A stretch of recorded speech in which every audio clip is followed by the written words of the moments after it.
Hi everybody, it's Michelle at Arts Nursery. Just want to let you know we've got gorgeous rhodies for your garden. A lot of you have some questions that you've probably been wondering about what time of year to do things. If you're wanting to prune your rhodies, this is the time to do it. Right after flowering is when you're going to get your shears. You're going to clean your shears with a little bit of bleach just to make sure you haven't got any nasties living on the blades. Then you're going to go in. I've got lots of lovelies here just waiting, and you can see this one's still in flower, and this is the new growth. So there's your new stem. This is the flower. It's already gone off, and so I'm just going to take that. This is how you deadhead. Just going to take it and snap. There's your deadhead right there.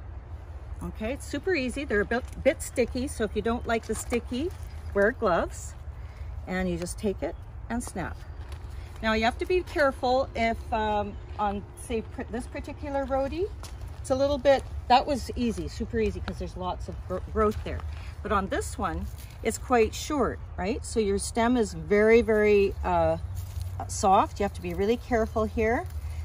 I might have to take my gloves off, but I'm gonna, oh, I did, it's okay. And then the whole stem has to come off, and actually this is a really good picture right here. You can see behind this flower, you see that green stem? That's next year's stem right there. So that cleans it up, it gets the dead heads away, it makes your plant look much more energized, and it has more safety for insects that are boring or waiting inside those spent petals. On the stems, I'm going to show you some interesting things. I picked out a few that I'm just going to drop these here.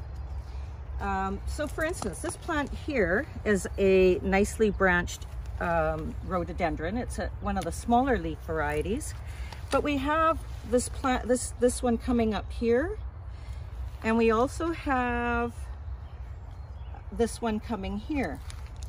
These two branches are coming and leading, but if I take them back just a little bit, you're going to get a much denser plant. So we're talking about getting few more flowers. And what you do is you run your finger along the stem until you feel an outside node, and you cut about a quarter inch above that node.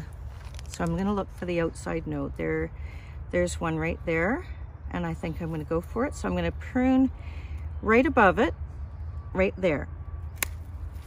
So now I'm going to get more branching off that branch. It's going to fill in this whole back area. I'm going to do it with this branch too. So I'm going to go down, feel for the outside node. I'm going to go to the outside on this side. There it is right there. So here I go. And do an angled cut. The cuts always have to be angled. So these two branches have been taken off. I could show you in about maybe 3 weeks that the branches will start to come from here and fill out this whole side of the plant, which will give this plant a much more rounded effect. I might take this one back just ever so gently too. And I'm going to take this one, I went to this side, so this one I'm going to go to this side. And there we go, right there.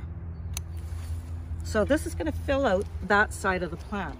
It was a little bit leaning one way, so now with the pruning back here, it's going to even out that plant. So I'm just going to drop these down here. This particular plant here, okay, so I know Mandrovia does a great job on their plant material, but this branch here is saying, look how floppy and look how tall I am. But to me, he's standing and he's looking a little bit kind of out of line. So what I'm going to do is take him and I'm going to go down the stem, find the outward growing node. You can see that there's one there and there's one here. I'm not going to go too short, but I'm going to go right there. Boom. Now, when that starts to branch, that plant's going to fill in much more nicely. And for every cut you do, you're going to get several more branches. So guess what? You get more color. So don't be afraid to prune.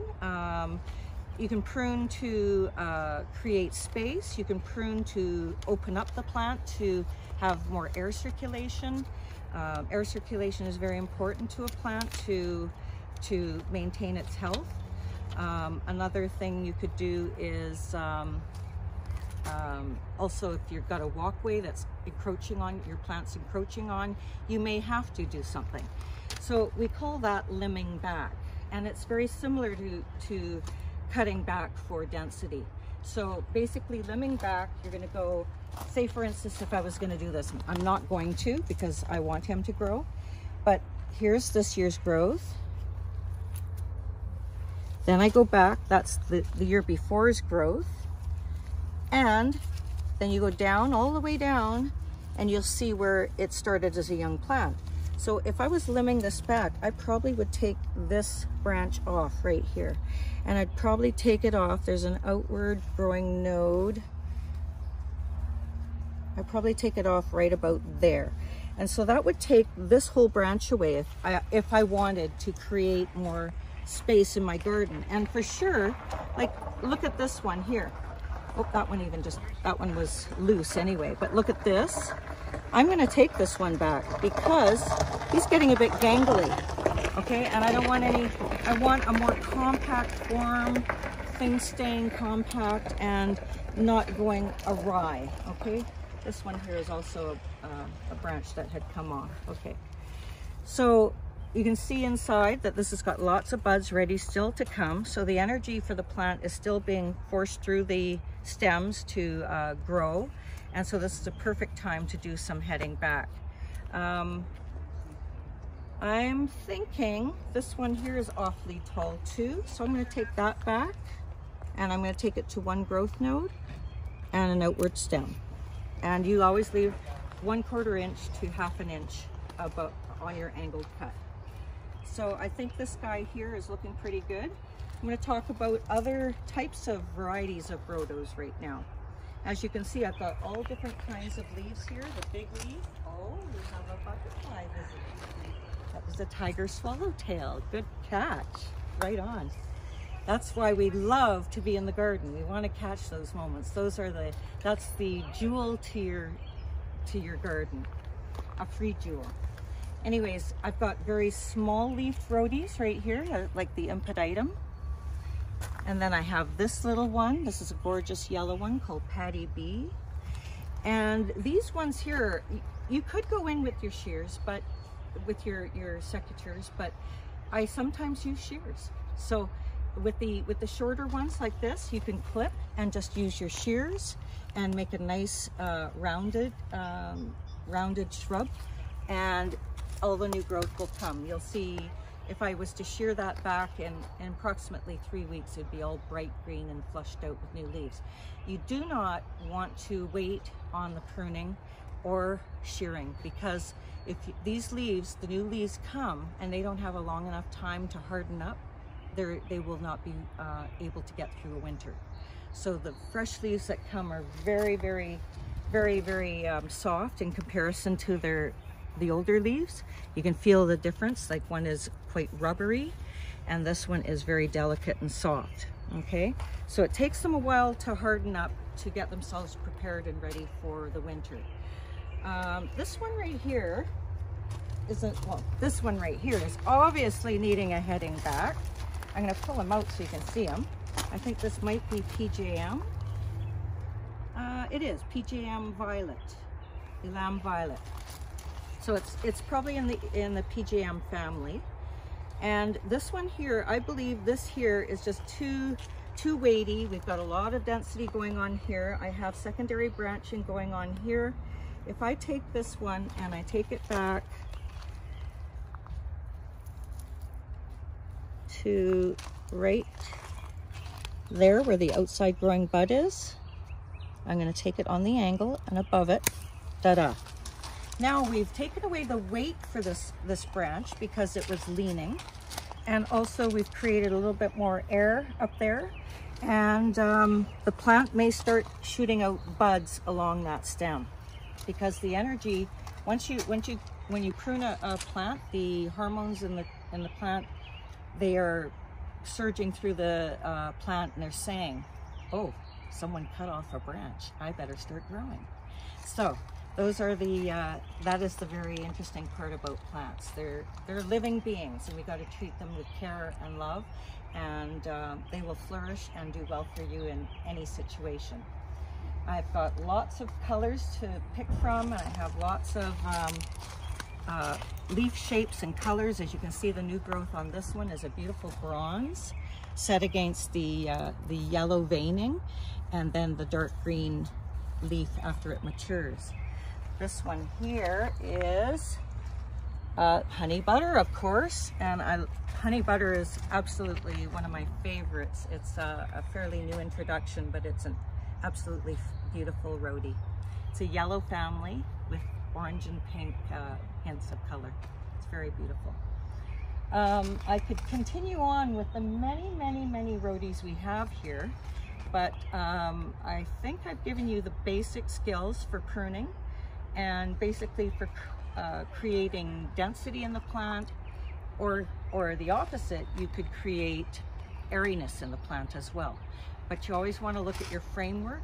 And also the other thing I was going to mention, if you have dead or dying leaves, like say for instance this one over here, I noticed this one and I said to myself, aha, this guy here is a perfect representation of what happened. So say the winter came and the damage on this leaf happened.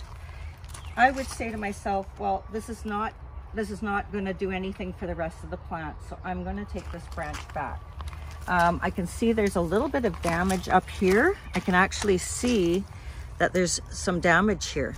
So I'm a bit concerned about it. And so what I'm going to do is I'm just going to take it below. Yeah, I got to go below the damage. I didn't notice there was damage. I'm going to do an angled cut. Boom. And there's your weakened stem, right?